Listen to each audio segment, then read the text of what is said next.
Alright folks, we've all been there, staring at that digital demon on our bathroom floor. Wondering if it's secretly conspiring against us. You know what I'm talking about. That scale that refuses to budge even a fraction of a pound despite your heroic efforts.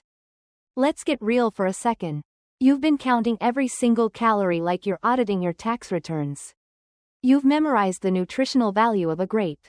You've sworn off birthday cake like it's personally insulted your mother. And yet, nothing. Meanwhile, your workout routine? OMG. You're sweating buckets every day. Like, did someone install a sprinkler system in my clothes? Levels of perspiration. Your gym buddies are probably wondering if you've taken up swimming with clothes on. Your fitness app is sending you virtual high fives while your scale is giving you nothing but digital side-eye. It's absolutely maddening, right? You're doing everything the fitness gurus preach. Drinking water until you practically live in the bathroom. Eating so much protein your friends are worried about the chicken population. Getting so much sleep you're practically in a relationship with your mattress. And still, that scale just won't move. Here's the kicker. You are so not alone in this frustration. That weird plateau where your body seems to go, thanks for all the effort. But I'm good where I am, happens to literally millions of people. It's like your body is that stubborn toddler who plants their feet and decides, nope.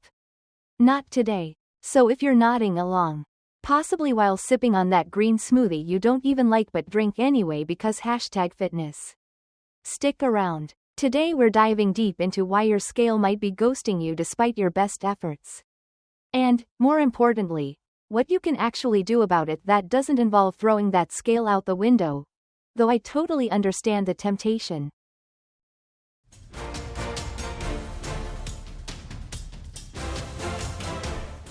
Hey beautiful people, Eva here. Welcome back to another episode where we get real about fitness struggles. Today we're tackling that soul-crushing situation where you're doing everything right but your body's response is basically, new phone. Who dis?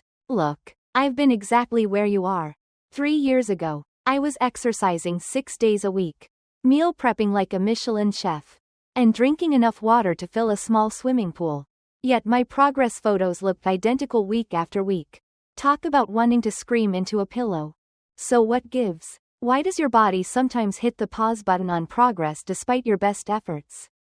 That's exactly what we're diving into today. Those sneaky, frustrating reasons why weight loss plateaus happen even when you're following all the rules. Now, before we jump in, I need to throw out this disclaimer. I am not a doctor, nutritionist, or medical professional. I'm just your friendly neighborhood fitness enthusiast who's been through the ringer and done a ton of research. Everything I share today comes from personal experience and conversations with experts. But it's not personalized medical advice. If you're struggling with significant weight issues or have underlying health conditions, please consult with healthcare professionals who can give you personalized guidance. What works for me or other people might not be right for your unique body. Your health journey deserves professional input. Okay? That said, I've gathered some seriously eye-opening insights about why your body might be playing hardball with your fitness goals. And I promise, understanding these factors might just be the game changer you need to break through that frustrating plateau. So grab your protein shake, settle in for the next 30 minutes, and let's unpack why your scale might be stuck, and what you can actually do about it without losing your mind.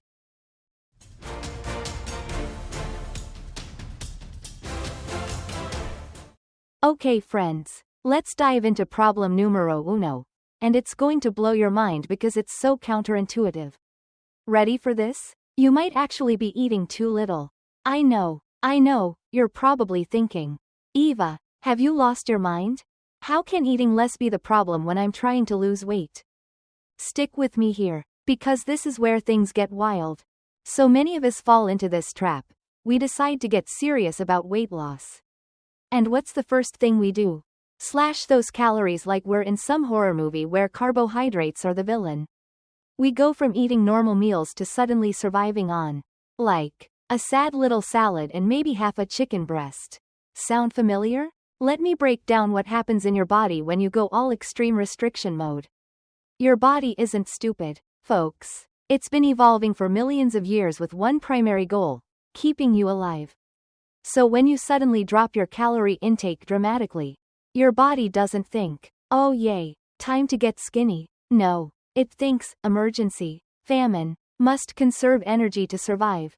And what happens next? Your metabolism, that internal calorie burning engine, starts to downshift like you're easing off the gas pedal on your car. Your body literally starts conserving energy by burning fewer calories during your normal activities. It's like your internal systems are saying, whoa there, buddy, times are tough, resources are scarce, we need to stretch what we've got. The science behind this is fascinating. Your body produces less T3 and T4. Those are thyroid hormones that regulate your metabolism. When these drop, so does your metabolic rate. At the same time, your body might start breaking down precious muscle tissue for energy instead of fat. Because muscle requires more energy to maintain. Less muscle means, you guessed it, an even slower metabolism. I remember when I first started my fitness journey, I was eating maybe 1.200 calories a day. For reference, that's what toddlers should be eating, not grown adults who are exercising regularly. I was hungry all the time. My workouts felt terrible, and the scale wasn't budging. I was basically teaching my body to survive on less. Which is great if you're stranded on a desert island but terrible if you're trying to create a healthy, sustainable lifestyle. Here's what blew my mind when I learned it. There's this thing called your BMR, basal metabolic rate. That's the number of calories your body needs just to perform basic functions like breathing, circulating blood, and cell production. For many adults, this number is somewhere between 1.400 to 1.800 calories before you even factor in any movement or exercise. So if you're eating 1.200 calories and then hitting the gym, you're essentially telling your body there's not even enough fuel for basic operations. Let alone optional activities like, oh I don't know, burning fat. The really devious part is that this metabolic slowdown can happen without you even realizing it. The signs are subtle. You're always cold. Your hair might start thinning. Your energy levels tank. Your mood goes haywire. And your sleep quality deteriorates.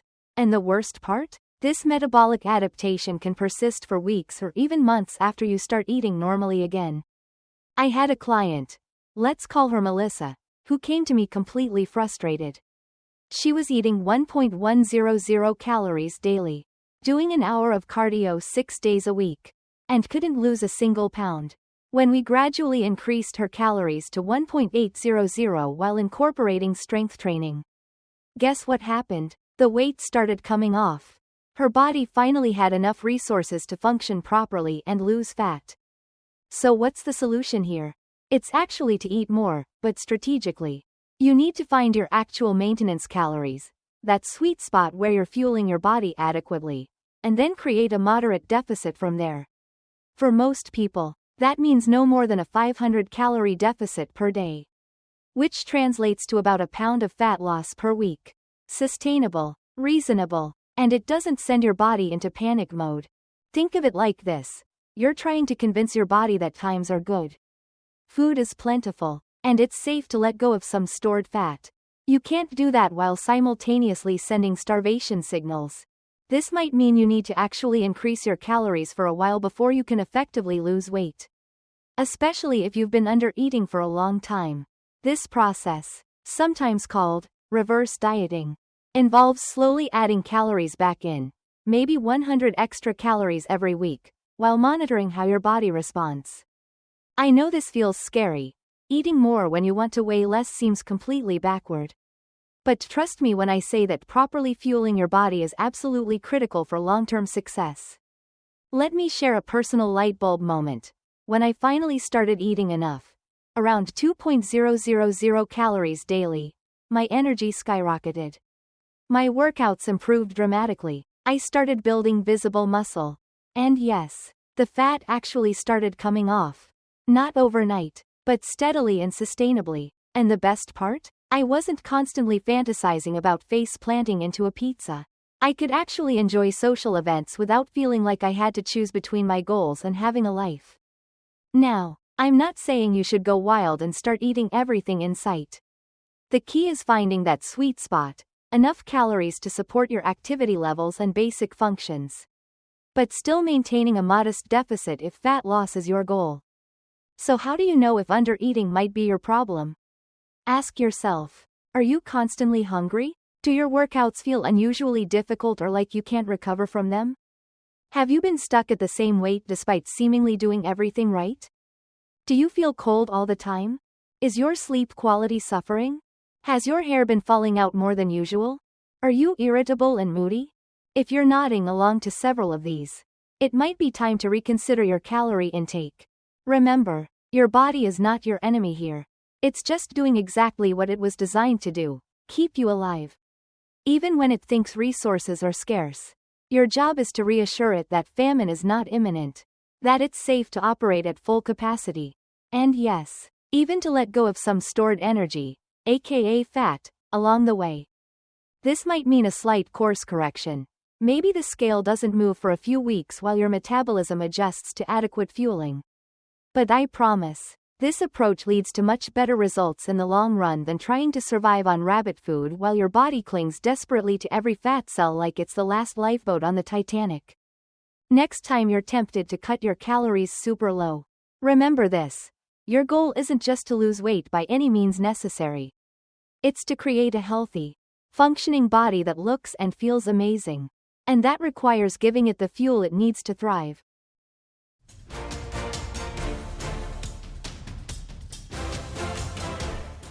Main content. Issue 2: Misjudging calories burned during workouts. Alright, my friends, let's get real for a minute. If you've ever strutted out of the gym feeling like an absolute beast because you crushed it for an hour and then immediately rewarded yourself with a venti caramel frappuccino, this part is for you. One of the biggest and sneakiest reasons you might not be seeing results? You're overestimating how many calories you're actually burning during your workouts. Asterisk. I know, it's a total buzzkill. Trust me, I've been there. I once thought a 45-minute spin class meant I deserved half a pizza. Spoiler alert, it did not. Why does this happen? Asterisk. Because our brains are sneaky little things. Exercise makes us feel awesome, sweaty, pumped, accomplished, and we assume that feeling equals a massive calorie burn. But here's the truth bomb. Most workouts don't torch nearly as many calories as we think they do. For example, asterisk a brisk 30-minute walk? About 120 to 150 calories. Asterisk a solid 45-minute weight training session? Around 200 to 300 calories. Asterisk an intense HIIT workout for 20 minutes? Maybe 250 calories if you're giving it your all. And remember, it takes a 3.500 calorie deficit to lose asterisk 1 pound asterisk of fat. So, if you're banking on exercise alone, it's going to take a asterisk lot more than one sweaty gym selfie to get there. But wait, Eva, my smartwatch says I burned 600 calories today, asterisk. Oh, sweetheart, I hear you. I love smartwatches too. They're amazing tools for tracking and motivation, but let's not treat them like gospel. Studies show that wearables can overestimate calorie burn by asterisk up to 40%. Yikes. That's not to say they're useless. They're fantastic for measuring trends, heart rate, and consistency, but when it comes to calories out, take those numbers with a big ol' grain of salt. The I earned it trap. After a good workout, it's easy to slip into the I earned this mentality. You're proud, you're energized, and suddenly that extra cookie seems like destiny. But here's the kicker. One cookie could easily undo your entire workout's calorie burn, and then some. Story time. Eva's epic overestimation. Let me tell you a little story. Back in the day, I used to crush these insane 90-minute bootcamp classes, like leave a puddle of sweat on the floor level. I genuinely believed I was burning like 1.200 calories per session. So naturally, I'd swing by Chipotle for a double burrito bowl and a side of chips, because I deserved it. Well, guess who gained weight after 6 weeks of being a fitness maniac? Yep, yours truly. It wasn't until I got serious about asterisk tracking my intake asterisk and asterisk understanding my real expenditure asterisk that I finally saw results. So what should you do? Asterisk. Alright, here's the game plan. 1. Track your intake honestly. Asterisk. Use a food scale, yes. A real one. Not eyeballing it. Because half a jar of peanut butter looks suspiciously like 2 tablespoons when you're hungry. 2. Understand workout efficiency. Asterisk. Focus on strength training and high-intensity intervals, which are more efficient for fat loss than endless cardio. 3. Use a smartwatch the smart way. Asterisk. Track your heart rate, activity levels, and trends, but don't live or die by the calories burned number. If you're looking for a great option, I've linked my favorite fitness tracker in the description below. Smile, https://amzn.to/4cuff4v3 closing square bracket opening parenthesis https://amzn.to/4cuff4v3 closing parenthesis closing square bracket. 4. Prioritize NEAT asterisk. NEAT stands for non-exercise activity thermogenesis, aka all the little movements you do throughout the day, walking, fidgeting, cleaning, chasing your dog. This can add up to hundreds of calories burned without a workout at all. So, move your body every chance you get. 5. Reset your mindset asterisk. Exercise is not a punishment for eating. It's a celebration of what your body can do. Separate workouts from earning food, and you'll have a much healthier, happier journey. Quick reality check. Let's say you burn 250 calories with a workout. That's awesome, but it's the equivalent of about 1 slice of pizza or 2 small cookies. Perspective, right? We have to zoom out and look at the whole day, not just the 45 minutes we spent at the gym. Final thought. You're doing better than you think. If you're here, listening, learning, and making changes, you're already ahead of the game. Seriously, adjust your expectations. Track smarter, and celebrate every small win. You've got this. And hey, next time you finish a workout, reward yourself with something even better than cookies, like a long, luxurious stretch, a power nap, or dancing around your living room like no one's watching. Highly recommend. Coming up next, we'll tackle the third big reason your weight loss might be stalling. Asterisk. Only doing cardio. Skipping strength training. Asterisk. Spoiler. Muscles are your fat-burning besties. Stay tuned.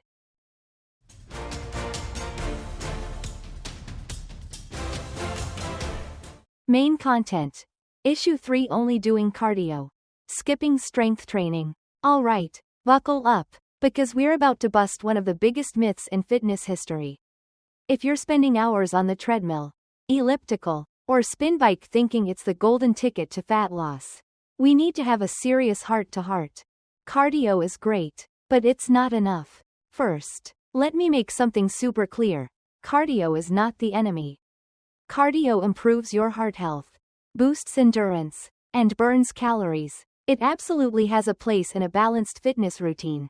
But if your goal is fat loss and a toned, strong physique, cardio alone won't get you there.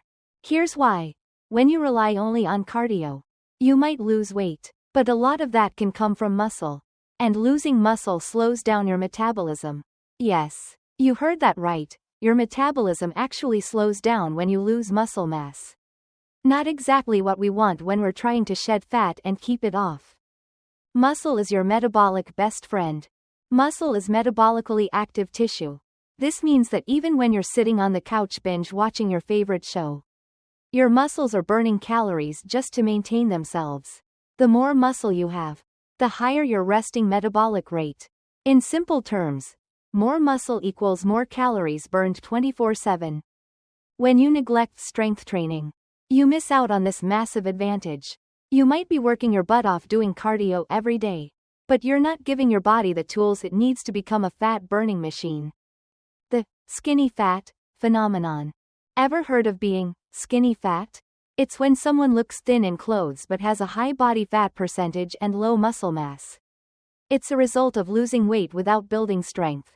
Without muscle, the body can look soft and less defined, even if the number on the scale says you're thin. This happens a lot with people who do endless cardio but skip resistance training. They lose weight, but they don't achieve that toned, athletic look many of us are aiming for. Instead, they end up frustrated, wondering why they don't feel as fit as they should. Strength training builds the body you want. Strength training, lifting weights, using resistance bands, bodyweight exercises, builds lean muscle mass. It sculpts your body, defines your curves, and gives you that strong, athletic look. It also strengthens your bones, improves your posture, and boosts your confidence. And here's a bonus: after a strength training session, your body continues to burn calories for hours. This is called excess post-exercise oxygen consumption, EPOC, or the afterburn effect. It means you burn more calories recovering from strength training than you do from steady-state cardio. Eva's wake-up call. Let me tell you about a humbling experience. Early in my fitness journey, I was a cardio queen. I thought lifting weights would make me bulky. So I spent hours each week doing cardio classes, running, and hitting the elliptical. Sure, I lost some weight, but I felt weak, tired, and my body didn't look the way I wanted. It wasn't until I started strength training, picking up dumbbells, learning proper form, pushing my limits, that everything changed. My body became leaner, stronger, and more resilient. I had energy all day. My metabolism picked up, and for the first time, I actually loved how I looked and felt. Common fears about strength training. Let's address a couple of fears you might have. 1. I don't want to get bulky. Trust me, you won't. Building serious muscle mass takes an incredible amount of time, effort, and often a specific nutrition plan designed for that goal. For most of us, strength training will make us look leaner and more defined, not bulky. 2. I don't know what to do. That's okay. Everyone starts somewhere. You can hire a trainer, follow a reputable program, or even start with bodyweight exercises at home. The important thing is to begin, stay consistent, and challenge yourself over time. How to add strength training to your routine. If you've been a cardio-only warrior, don't panic. You can start integrating strength work easily. *** 2 to 3 times per week ** of full body strength workouts is a great start. * focus on * compound movements * exercises like squats, deadlifts, lunges, push-ups, rows, and overhead presses. These work multiple muscle groups at once. * progressive overload * is key. Over time, increase the weight, reps, or difficulty to keep challenging your muscles. * mix it up. Free weights, machines, resistance bands, and bodyweight exercises all have their place. Pair strength and cardio for best results. You don't have to choose one or the other. In fact, combining strength training with cardio is a powerhouse strategy. Strength builds the muscle, and cardio helps keep your heart healthy and burns extra calories. Think of them as teammates, not opponents. Here's an example weekly plan. * Monday, full body strength training. * Tuesday, moderate intensity cardio, like cycling or brisk walking. * Wednesday, rest or active recovery. * Thursday, full body strength training. * Friday, HIIT cardio session. * Saturday, strength training with some core focus. * Sunday, rest or gentle stretching. Final thoughts. If you want lasting fat loss, a higher metabolism, and a body that looks as good as it feels, you need to strength train. Cardio can be part of your fitness journey, but it should never be the whole story. Pick up those weights, challenge yourself, build the body you want, not just the number you want to see on the scale. Remember, strength is not just physical, it's a mindset. When you get stronger in the gym, you get stronger in every other part of your life too. In the next part, we'll dive into another sneaky saboteur of weight loss: poor sleep and chronic stress. *. Stay tuned.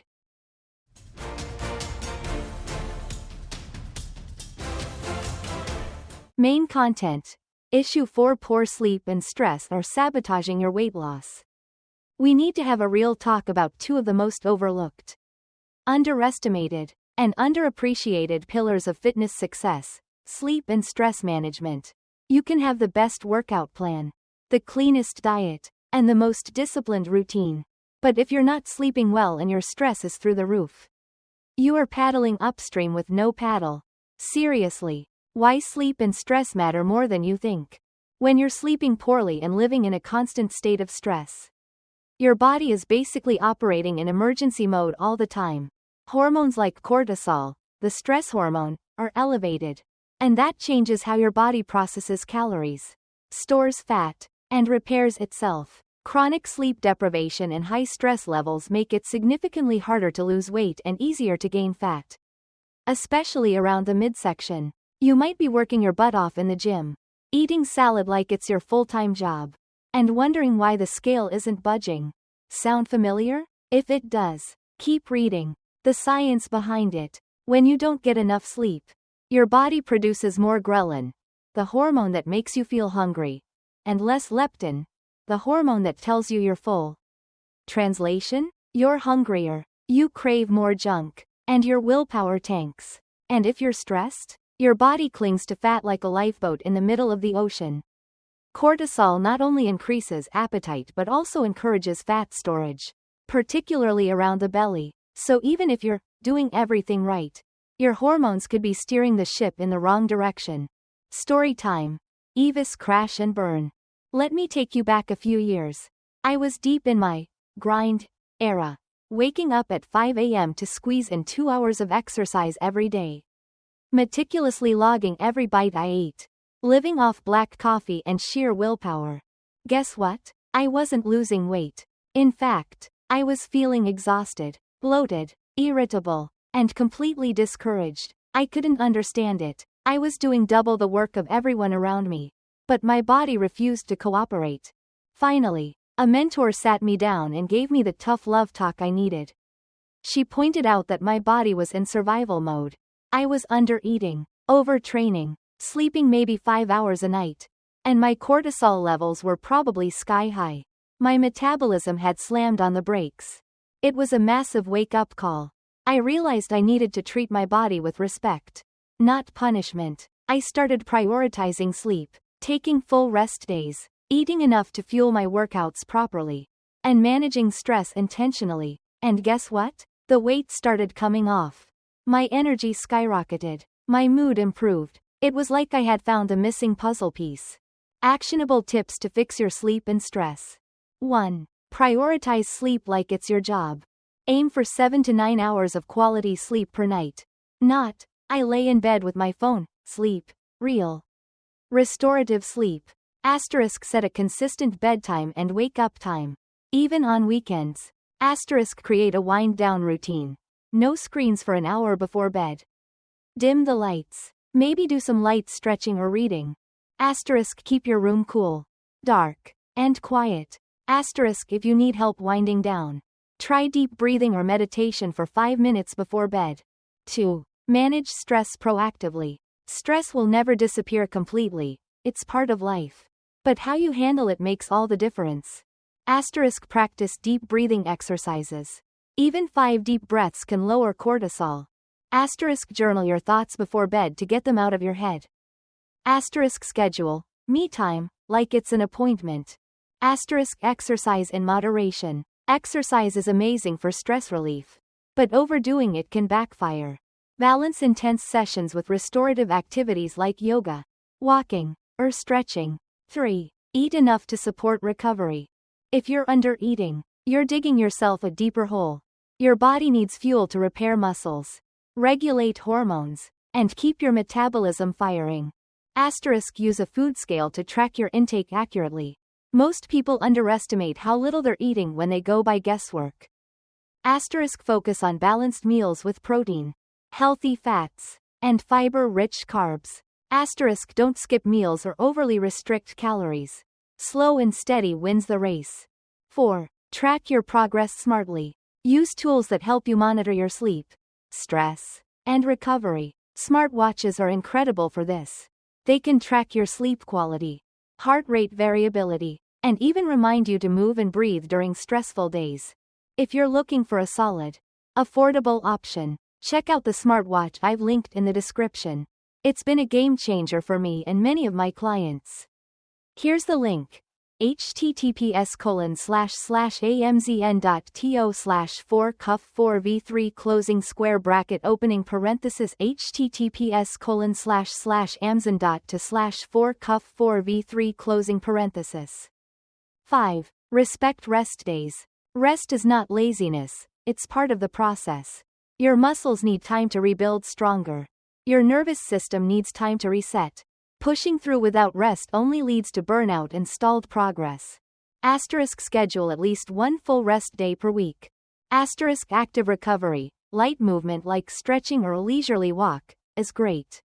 But honor true rest too. Quick signs you might be overdoing it. Constant fatigue even after sleeping. Irritability or mood swings. Increased cravings, especially for sugar and carbs. Stalled or reversed weight loss despite training hard. Higher resting heart rate. If you see yourself in this list, it's time to rethink your strategy. Final thoughts. Weight loss is not just about eating less and moving more. It's about creating an environment where your body feels safe to let go of excess fat. That environment includes proper sleep, managed stress, adequate nutrition, and balanced exercise. You deserve a fitness journey that feels good, not one that drains the life out of you. Trust me on this one. When you start respecting your body's need for rest and recovery, the results come faster, easier, and way more sustainably. Up next, we'll wrap it all up and recap the top things you need to focus on for lasting, healthy weight loss. Stay with me.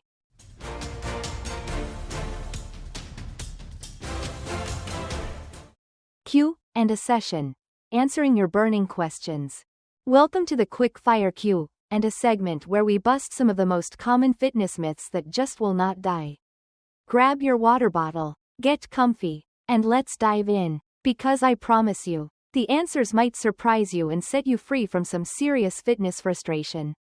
Question 1. Should I do lots of ab exercises to lose belly fat? Short answer. No. Long answer. Also no. But let me explain why. The idea that you can spot reduce fat, meaning you can target fat loss from a specific area by exercising that body part, is one of the most stubborn myths in the fitness world. Trust me, if doing 1,000 crunches gave you a six-pack, we'd all be walking around looking like fitness models. When you exercise a specific muscle group, you strengthen and grow those muscles. But it doesn't directly burn the fat sitting on top of them. Fat loss happens systemically, meaning your body decides where it pulls fat from. And unfortunately, it doesn't ask for your opinion first. Genetics play a huge role in where you lose fat first and last. What does work? A combination of strength training, cardio, a healthy, balanced diet, managing stress, and sleeping well, the stuff we've been talking about this whole time. Building a strong core is still super important. Core exercises improve posture, balance, and athletic performance. Plus, when you do lose enough body fat, those toned ab muscles will finally reveal themselves. So keep doing those planks and Russian twists. But know that they alone won't flatten your belly. Real talk example. When I was early in my journey, I once committed to doing 100 sit-ups every single day for a month. I was so sure I'd have visible abs by the end. Instead, I just had a sore back and no noticeable difference in my waistline. Once I focused on full body strength training, dialed in my nutrition, and started managing my stress, that is when the magic happened. Quick tips to actually reveal abs. Create a consistent calorie deficit through a combination of diet and exercise. Strength train your whole body 3 to 4 times a week. Incorporate full body movements like deadlifts, squats, and pull-ups that engage your core naturally. Maintain healthy sleep and stress levels. Question 2. Do I need cheat meals? Short answer. Not necessarily. But maybe. Long answer. Let's unpack this carefully. First, let's agree that the word cheat is loaded. It implies guilt, like you're doing something wrong. I prefer to think of it as flexible eating, or simply living your life. Cheat meals can serve a psychological purpose for some people. Having a planned treat can make a strict nutrition plan feel more sustainable long term. It gives you a mental break, a chance to satisfy cravings, and can prevent feelings of deprivation. However, cheat meals can easily spiral out of control if not handled wisely. A meal can become a full day or weekend binge, undoing a week's worth of hard work. And for some, especially those with a history of disordered eating, labeling foods as cheats can set up an unhealthy relationship with food. The science behind it. In some cases, a slightly higher calorie meal can temporarily boost leptin levels, the hormone that signals satiety, and rev up metabolism slightly. But the effects are minimal. Cheat meals are not magic metabolism boosters. Their main benefit is psychological, not physiological. Eva's personal strategy. Personally, I don't schedule cheat meals. I allow myself to enjoy all foods in moderation every day. Nothing is off limits. I prioritize nutrient-dense meals most of the time. And if I really want pizza on a Friday night or a brownie at a birthday party, I have it. No guilt, no stress. The key is balance. One meal will not make you gain weight, just like one salad will not make you lose weight. It's the consistent patterns that matter. If you choose to use cheat meals, plan it in advance. Not impulsively. Still practice portion control. Enjoy, but don't overdo it. Eat mindfully. Savor the food. No distractions. Get right back to your regular healthy habits afterward. No punishment. No guilt. Mindset shift. Stop thinking of food as good or bad. Food is food. Some choices nourish your body more. Some nourish your soul. Both are important. A healthy relationship with food includes room for enjoyment without labeling yourself as good or bad based on what you eat. Final thoughts for this Q&A.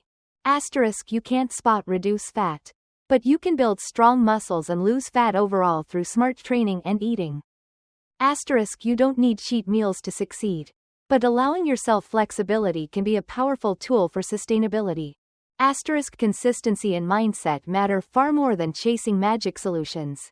Fitness success isn't about suffering or restriction. It's about creating habits and a lifestyle you can actually stick with, one that feels good, not like punishment. Alright, that's it for today's Q&A session. Coming up, we'll wrap everything up with a quick recap of the 3 biggest lessons you absolutely must remember if you want lasting results. Let's finish strong.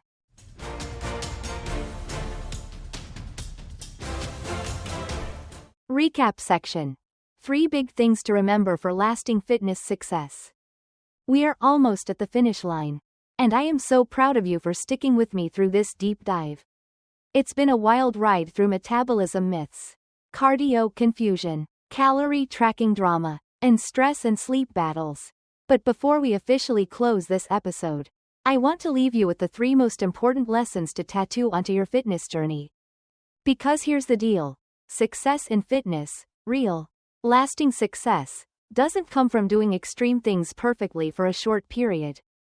It comes from doing the right things consistently, with a little grace, a little patience, and a whole lot of smart strategy. Let's break it down. 1. Eat smart, not less. You've heard me say it already today, but it's worth saying again louder for the people in the back. Eating less and less is not the answer. Starving yourself into skinny jeans is not a sustainable or healthy goal. When you chronically undereat, your metabolism slows down, your hormones get out of whack, your energy tanks, and your body clings to fat like a survival strategy. You're not doing yourself any favors by eating like a bird.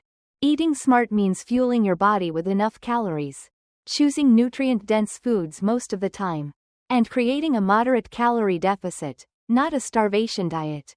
It means understanding that food is not the enemy. Food is energy. Food is recovery. Food is strength. And yes, it's okay to enjoy treats. It's okay to eat carbs. It's okay to have pizza night with your friends. The key is consistency over perfection. Practical steps. Track your intake with a food scale and an app you trust. Focus on lean proteins, vegetables, whole grains, and healthy fats. Asterisk don't drop calories too low. Aim for a sustainable deficit. Asterisk listen to your body. Hunger is not a failure, it's feedback. Asterisk 2. Train diversely and build muscle. If your workouts look the same every day, especially if they're cardio only, you are missing out on one of the biggest fitness hacks: building muscle. Muscle is what gives your body shape, strength, and a higher resting metabolism. More muscle means more calories burned around the clock, not just during your workout. Training diversely means combining strength training, cardio, and active recovery. It means working different muscle groups, challenging your body in different ways, and giving your system a reason to adapt and grow. Strength training is not optional if you want real, lasting fat loss. It's essential. Practical steps. Asterisk. Lift weights 2 to 4 times a week. Asterisk include compound movements like squats, deadlifts, rows, and presses. Asterisk mix in cardio sessions for heart health and endurance. Asterisk allow your body rest and recovery to rebuild stronger. Asterisk 3. Sleep well and manage stress like a pro. You can do everything else right. But if you are sleeping 4 hours a night and living in a state of chronic stress, your results will be painfully slow, if they come at all. Sleep is where the magic happens. Recovery, hormone regulation, muscle repair, mental clarity, it all happens when you are asleep. Stress, when unmanaged, drives cortisol through the roof, increases cravings, encourages fat storage, and drains your willpower. Prioritizing sleep and stress management isn't a luxury. It's a necessity. Practical steps. Asterisk aim for 7 to 9 hours of quality sleep every night. Asterisk create a calming bedtime routine. Asterisk manage stress daily, breathing exercises, journaling, walking, yoga, or whatever works for you. Asterisk track your sleep and stress levels with a smartwatch or app. Remember, I've linked my favorite affordable smartwatch option in the description. https://amzn.to/4cuff4v3 closing square bracket opening parenthesis https://amzn.to/4cuff4v3 closing parenthesis. Putting it all together, none of these pillars stand alone. They are connected. When you eat enough smartly, you have energy for great workouts. When you train diversely, you build strength and stamina. When you prioritize sleep and manage stress, your body can actually recover, repair, and thrive. It's not about being perfect.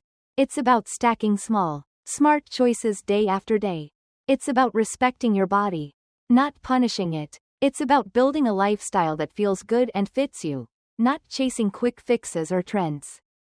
Eva's final pep talk. You are capable of so much more than you think. You don't have to be extreme. You just have to be consistent. You don't have to punish yourself. You get to support yourself. Every smart meal, every training session, every good night's sleep, they are investments in your future self. Stay patient, stay persistent, stay kind to yourself. You've got this. Up next, in our final minutes together, I'll walk you through a simple action plan to stay connected, keep the momentum going, and continue crushing your goals. Let's finish strong.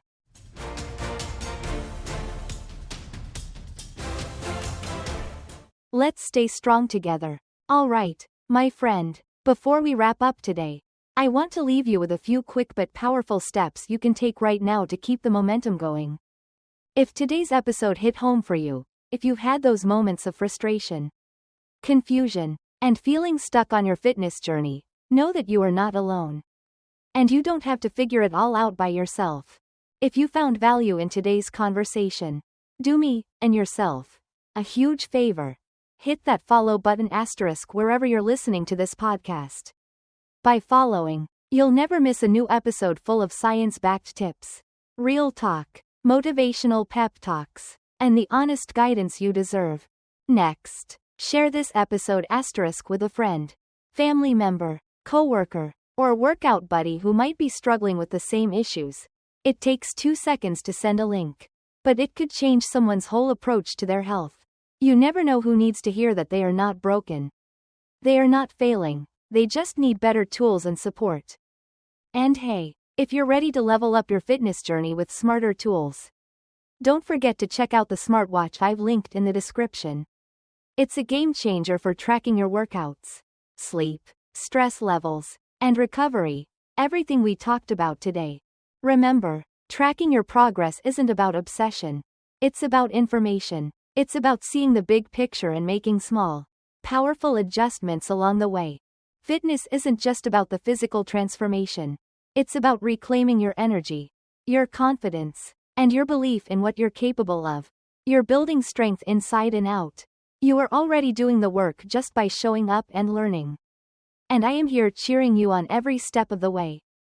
Thanks for spending this time with me today. I can't wait to see what you accomplish. Let's keep getting stronger together. I'll see you in the next episode. The information shared in this podcast is for educational and informational purposes only. While we strive to provide science-backed fitness and nutrition insights, this content should not be considered medical advice. Every individual's body, health history, and needs are unique, and what works for one person may not work for another. Before making any significant changes to your diet, exercise routine, or health practices, we strongly recommend consulting with a qualified healthcare professional, doctor, or registered dietitian. Your health and well-being come first, and professional guidance ensures that your fitness journey is safe, effective, and tailored to you.